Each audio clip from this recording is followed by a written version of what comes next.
Âge inconnu, adresse inconnue. L'hôpital n'a trouvé aucune information sur lui et il ne parvient à répondre à aucune question. Ja-in a clairement perdu la mémoire. 3 mois plus tard, l'enquête sur Ja-in se poursuit dans un poste de police. Les policiers estiment qu'il a une vingtaine d'années, mais ils ne trouvent personne correspondant à ses caractéristiques dans leur registre. La femme qui a été impliquée dans l'accident avec lui et qui ressemble à sa mère est toujours présente. Elle semble très ennuyée par la situation. Elle ne sait pas quoi faire et les policiers lui disent que c'est la première fois que cela se produit. Ils pensent qu'il pourrait être un immigré clandestin. Les policiers lui expliquent que si Ja-in avait un tuteur, ça simplifierait grandement les choses. La femme réfléchit donc à une solution. Et quelques temps plus tard, on la revoit en train de signer des documents pour devenir la tutrice de Ja-in. Ainsi, le problème est résolu. Cependant, elle continue de lui répéter qu'elle n'est pas redevable envers lui seulement parce qu'elle l'a percuté en voiture, mais Ja-in semble complètement perdu. Il lui demande pourquoi elle répète ça sans cesse. Elle lui explique également qu'elle l'a inscrit en tant qu'homme de 24 ans, car il est toujours préférable d'être jeune. Elle ajoute également qu'elle a 34 ans. Elle perd souvent patience et s'énerve contre lui parce qu'il ne comprend rien. Ja-in a totalement perdu la mémoire. Genre vraiment tout. Par la suite, elle l'emmène avec elle et elle lui dit que tant qu'elle n'aura pas trouvé d'emploi, il pourra dormir chez elle. Une fois que Ja-in aura retrouvé ses souvenirs, il pourra partir pour de bon. Soudain, Ja-in prend la main de la femme. Elle lui crie dessus en lui disant qu'il ne doit pas prendre les gens par la main, qu'il doit demander leur autorisation avant de le faire. Puis Ja-in lui demande alors s'il peut lui tenir la main et la femme accepte. Lorsqu'elle le fait, Ja-in se met à pleurer. Il a un vague souvenir de sa mère et lui quand il était enfant. La femme lui demande pourquoi il pleure, mais Ja-in ne sait même pas pourquoi. Il n'est capable de donner aucune réponse. C'est simplement un sentiment qui traverse tout son corps et qu'il n'est pas capable d'exprimer. Une fois arrivé chez la femme, Ja-in s'assoit. Une autre femme est également présente, une amie de celle qui a recueilli Ja-in. Elle discute justement de lui. Son amie lui dit qu'elle est folle d'accueillir un étranger qui a perdu la mémoire et lui dit qu'elle ne devrait vraiment pas l'accepter. Cependant, la femme répond qu'elle se sent un peu responsable. Elle pense que de toute façon, elle a un bon feeling avec lui. Son amie lui demande alors ce qu'elle ressent. Elle répond simplement qu'il a l'air inoffensif. Inoffensif, perso, je suis pas sûr que c'est le mot adapté. Son amie est d'accord avec elle et finalement elle lui dit qu'elle pourra s'installer dans une pièce située au-dessus du café. Elle lui dit que s'il reste calme et qu'il fait pas de bêtises, ils pourront même lui donner du boulot. Et le café est justement celui de son ami. Mais Ja-in répond qu'il veut rester avec elle et la femme dit qu'elle doit déjà partir. Son ami lui explique qu'elle n'a pas de clients et donc elle peut rester un peu plus longtemps. Mais elle répond qu'elle a du travail avant de retourner à Katy. Ja-in demande alors ce que c'est et elle répond alors que Katy est l'endroit où elle travaille. C'est un lieu avec des installations pour l'industrie environnementale. Ja-in, complètement innocent, se dit que lui aussi il veut travailler là-bas, mais bon, elle le calcule pas vraiment. La femme s'apprête à partir et elle appelle son chien, Royce, pour qu'il s'en aille, et quand le chien arrive, il va directement vers Ja-in. La femme est étonnée car son chien ne va généralement jamais vers d'autres personnes. Ja-in touche alors le chien et d'un coup, le chien se met à aboyer et Ja-in ressent également quelque chose. Le chien continue d'aboyer face au camion de l'entreprise et Ja-in semble effrayé par ce même camion. Bien sûr, Ja-in avait en fait emprunté les capacités et l'odorat du chien. Il ressentait que dans le camion, il y avait une espèce qui avait l'air dangereuse, très dangereuse. Et cette espèce pourrait même être hostile envers l'homme. Et d'un autre côté, on voit des gens dans une entreprise. Un scientifique parle de l'hydre, un être vivant capable de se régénérer avec 1/100 de son corps restant. Grâce à cet hydre, ils essaient de trouver une solution contre le cancer. Le scientifique ajoute également qu'un autre groupe a découvert un type d'hydre appelé conducteur. Ils essaient de découvrir les différences entre ces types d'hydres. La Terre est parfaite. Grâce aux animaux et à son écosystème, elle est totalement en harmonie. Mais les humains sont en train de détruire cette harmonie. De retour au café, avec Ja-in, on voit la femme dire qu'elle s'en va à l'église. Ja-in veut aller avec elle, mais son ami lui dit qu'il doit travailler. D'ailleurs, son ami lui demande s'il est religieux ou athée. Ja-in demande alors ce qu'est un athée, parce que bon, je le répète si c'est toujours pas compris, mais il a perdu la mémoire, ouais. Ensuite, elle lui explique que c'est quand tu ne crois pas en Dieu. Ja-in répond alors que non. Il est sûr de croire en quelqu'un.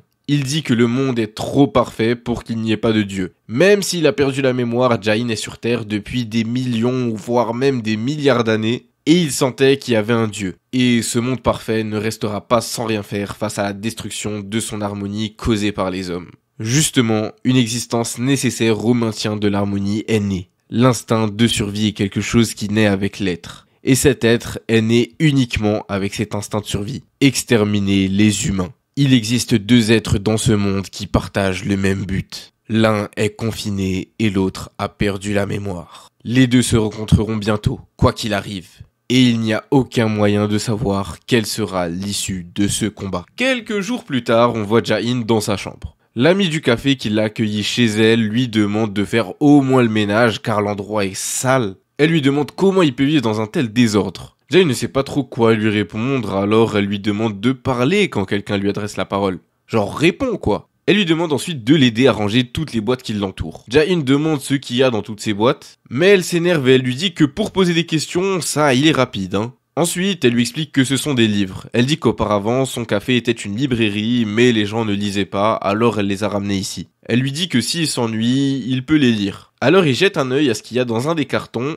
Il remarque que certains livres parlent des animaux et de leurs mystères. Un peu plus tard, on voit également son amie en train de lui apprendre le métier. Elle lui donne un exemple avec un client qui arrive et demande un café. Il réussit à faire le calcul pour rendre la monnaie et sert le café au client. Elle lui dit que c'était bien, mais il manque quelque chose. Elle lui dit qu'il doit être plus gentil et sourire un peu. Lorsque des clientes arrivent, il sourit et son sourire est resplendissant. La femme qui faisait son sport vient rendre visite à son amie et à Ja-in. Son amie est très heureuse car elle a fait énormément d'argent aujourd'hui grâce au sourire de Ja-in. Elle dit alors à Ja-in que c'est très bien comme ça et qu'il doit continuer. La femme propose alors à son amie d'aller prendre un verre, mais elle dit qu'elle est occupée. Ja-in dit alors qu'il vient avec eux car il n'a pas de travail à faire. Finalement, ils se retrouvent dans un bar. Elle lui propose une bière, mais il dit qu'il n'en a jamais bu. Lorsqu'il boit, il trouve ça très amer, mais la femme dit que c'est délicieux. Ja-in demande pourquoi elle boit ça, et elle répond que c'est pour être ivre, une sorte d'échappatoire à ce monde difficile. Plus tard, ils sont tous les deux très bourrés. Elle lui dit que de son côté, elle va rentrer par ce chemin-là et faire attention à lui lorsqu'il rentre de son côté. Mais Ja-in répond que c'est dangereux de rentrer seul la nuit et qu'il va l'accompagner. Elle lui demande où il a appris à parler comme ça, et Ja-in est un peu gêné, il explique qu'il a appris ça dans un des livres sur les bonnes manières qu'il a lu. Sur le chemin, il voit des lucioles et il en touche une. Il devient alors lui-même complètement lumineux, et il demande à la femme si elle aime aussi, s'il est beau comme ça. La femme est effrayée et elle se met à crier. Ja-in demande alors ce qu'elle a. Pourquoi est-ce qu'elle le regarde comme ça et pourquoi est-ce qu'elle a l'air effrayée? Elle commence même à s'enfuir et à courir. Elle lui dit de ne pas s'approcher. Mais Ja-in crie à son tour et lui dit de regarder devant elle. Elle courait dans le vide. Elle tombe alors par-dessus le pont. Et alors qu'elle est en train de tomber, elle se dit qu'elle va mourir. Mais Ja-in se souvient du livre sur les animaux qu'il était en train de lire. Il avait lu une page sur le guépard et sa vitesse. Il utilise alors la vitesse du guépard et saute à son tour du pont. Il veut la sauver. La femme est choquée qu'il ait sauté et elle est surprise de voir l'expression sur son visage. Ja-in l'attrape en l'air et réussit à retomber sur ses pieds une fois arrivé au sol. Maintenant qu'ils sont enfin sur la terre ferme, il lui dit qu'elle lui a fait peur aussi et il lui demande si elle va bien. Mais pendant ce temps, on revoit les scientifiques. Ils annoncent qu'ils ont récemment découvert une nouvelle hydre. Précisément l'hydre conducteur dont il parlait auparavant. Lorsqu'une partie de son corps est sectionnée, celle-ci se régénère parfaitement et forme un nouveau corps. Il y a 14 hydres qui se comportent exactement de la même manière. Cela signifie que la partie qui a été sectionnée repousse pour former un nouveau corps. Il montre également de l'acide sulfurique et explique que lorsqu'on en ajoute dans l'eau, cela crée une grande source de chaleur. Cependant, même à l'intérieur, l'hydre ne meurt pas. Malgré tout, elle est fortement stimulée. De plus, les autres spécimens sont également stimulés de manière similaire. Le corps de base transmet cette stimulation aux autres. Ils ne savent donc pas vraiment s'ils doivent considérer la partie coupée comme une espèce différente, ou c'est simplement une continuité de l'hydre principal. La femme qui travaille justement dans cette entreprise se pose des questions. Si le nouveau spécimen n'est pas relié au corps d'origine par un autre nerf, comment ça peut être possible? Mais les scientifiques n'ont pas de réponse. Elle profite également de l'occasion pour demander aux scientifiques s'il est possible qu'une personne brille comme un ver luisant. Elle ajoute aussi que cet humain peut éventuellement être aussi rapide qu'une voiture, sans oublier être fort comme un dinosaure et peut-être même contrôler des autres créatures. Tant qu'on y est, autant abuser. Et bien évidemment, le scientifique répond que si une personne comme ça existe vraiment, c'est peut-être pas un être vivant, mais un objet d'étude. Un peu plus tard, elle retourne voir Ja-in et lui parle de ce qui s'est passé hier. Ja-in répond qu'il ne sait pas pourquoi, mais il voulait devenir quelque chose et il a réussi tout simplement à le faire. Il lui dit qu'il n'y a pas de problème, si elle n'aime pas ça, il ne le refera plus. Elle lui demande alors s'il peut devenir n'importe quoi, qu'est-ce qu'il peut faire d'autre. Ja-in réfléchit et a un vague souvenir de lui-même lorsqu'il était enfant. Il dit alors qu'il pourrait causer l'extinction de l'espèce humaine. Et elle est complètement choquée. Face à la réaction de la femme, Ja-in lui demande ce qu'il vient de dire. En fait, il ne réalisait même pas qu'il était en train de parler, ce sont simplement ses souvenirs qui ont pris possession de lui. Elle répète alors ses paroles, affirmant qu'il a dit qu'il pourrait causer l'extinction de l'espèce humaine, et Ja-in demande alors pourquoi il a dit ça. Il précise bien sûr que c'est sorti de sa bouche tout seul. La femme lui répond simplement qu'il est bizarre. Ja-in acquiesce, elle lui explique qu'ils doivent donc trouver ensemble la raison derrière ses paroles. Elle lui donne alors un document à signer expliquant qu'il s'agit d'un consentement écrit pour être le sujet de recherche. Elle précise que c'est pas un examen dangereux et qu'il n'est pas obligé de le faire, mais Ja-in accepte et signe, affirmant qu'il fera tout ce qu'elle lui dira. Il lui demande même si elle veut qu'il fasse autre chose pour elle, mais bon, ça ira comme ça. Un peu plus tard, Nuna est de retour, c'est comme ça qu'il l'appelle. Lorsqu'elle arrive, elle voit le visage épuisé de Ja-in. Elle lui demande ce qui va pas, où est passé son joli sourire, et il explique que c'est à cause de la femme précédente. Elle lui a fait une prise de sang et il lui a demandé de boire des choses, et elle avait même mis un tuyau dans sa bouche. Chez elle, la femme se demande ce que Ja-in a fait avant de perdre la mémoire. Elle n'arrive pas à oublier les mots qu'il a prononcés plus tôt, à propos de l'extinction de l'humanité. Le lendemain, elle remet l'échantillon de sang de Ja-in aux scientifiques. Ils répondent simplement que c'est le sang d'un jeune homme en bonne santé. Elle veut vraiment savoir si c'est simplement un humain ordinaire. Et le scientifique affirme que c'est juste le sang d'un homme, sans rien de particulier. Elle continue de se poser des questions, rien d'inhabituel, juste un être humain. C'est vraiment étrange. Et alors qu'elle est en train de quitter la salle où les études scientifiques sont menées, avec le sang de Ja-in entre ses mains, bien sûr, quelque chose d'étrange se produit. Dans la salle remplie d'échantillons d'hydre, il y a une agitation intense. Un tube contenant un échantillon d'hydre tombe par terre. Les hydres réagissent de manière étrange, et il y a beaucoup de sang qui surgit. Les scientifiques sont tous complètement effrayés. Tous ces sangs sont en ébullition et ils semblent être attirés par quelque chose. Nuna remarque son comportement étrange et lui demande ce qui ne va pas, mais il ne répond pas, car lui-même ne sait pas. De retour du côté des scientifiques, ils crient tous. L'hydre au sol continue de se débattre dans tous les sens. Les scientifiques se demandent comment cela est possible. L'un d'entre eux demande qu'on lui apporte la citerne et quelqu'un se dépêche de l'obtenir. Pendant ce temps, l'hydre continue de bouger. Puis au moment où le scientifique se retourne, quelque chose d'étonnant se produit. Il sent soudainement quelque chose toucher son doigt. Lorsqu'il regarde vers l'hydre, il réalise que c'était elle. Une de ses tentacules s'était allongée pour attraper son doigt. Le scientifique a l'impression d'avoir été mordu, mais peu après, la tentacule se rétracte et revient à sa taille normale. Progressivement, l'hydre bouge de moins en moins. L'autre scientifique arrive avec la citerne. Lorsqu'il l'observe de plus près, il remarque qu'elle ne bouge plus du tout. Elle est morte. Elle reste là, écrasée au sol. Cependant, lorsque les scientifiques jettent un coup d'œil aux autres citernes, ils remarquent que tous les autres hydres qui ont été copiés à partir de l'original n'ont aucun problème. C'est comme si absolument rien ne s'était passé. Même si la forme originale est morte, cela n'a aucun effet sur les autres. Du côté du scientifique, sa morsure commence à réagir. On observe comme un espèce de venin de l'hydre qui remonte dans son corps par ses vaisseaux sanguins. Le venin remonte le long de sa main et affecte le comportement du scientifique de manière étrange. Il continue à se propager jusqu'à sa tête et il perd totalement ses facultés. La femme qui était là avec lui était choquée et ne sait même pas quoi faire ni comment réagir. Elle crie, ce qui alerte la femme qui se trouvait non loin de la porte. En entendant ces cris, la femme se dépêche de revenir dans la salle d'expérience. L'autre scientifique lui demande de l'aide pour savoir comment réagir face à une situation aussi critique. On voit alors le scientifique en chef allongé au sol, inconscient et en train de convulser. Il n'est pas encore mort, mais ça ne fait aucun doute que c'est une question de temps. Lorsque la femme entend toute cette histoire, elle commence à réfléchir. Une convulsion avec un timing aussi précis, c'est vraiment étrange. Elle appelle les secours, mais en même temps, quelque chose d'encore plus bizarre se produit. Les yeux du scientifique commencent progressivement à devenir rouges. Il faut surtout pas oublier qu'il y a toujours dans la main de la femme le tube avec le sang de Ja-in. Et on dirait vraiment que son sang attire son attention. Soudainement, le scientifique qui était au sol se relève. Mais il est complètement désarticulé. La femme n'en croit pas ses yeux. Le scientifique lui fonce dessus, complètement enragé, ressemblant plus à une bête qu'à un humain. La femme essaie de s'échapper, mais elle ne peut rien faire face à sa vitesse et sa force. En réalité, elle ne comprend même pas ce qui est en train de se passer. Alors qu'elle allait se faire écraser le visage par la main du scientifique, c'est finalement lui qui se fait détruire. Les verres de ses lunettes sont complètement en morceaux, mais c'est bien sûr pas la femme qui a fait ça. C'est Ja-in qui arrive au dernier moment. Il attrape la tête du scientifique et est lui aussi très énervé. La femme, sous le choc, se retrouve en arrière-plan.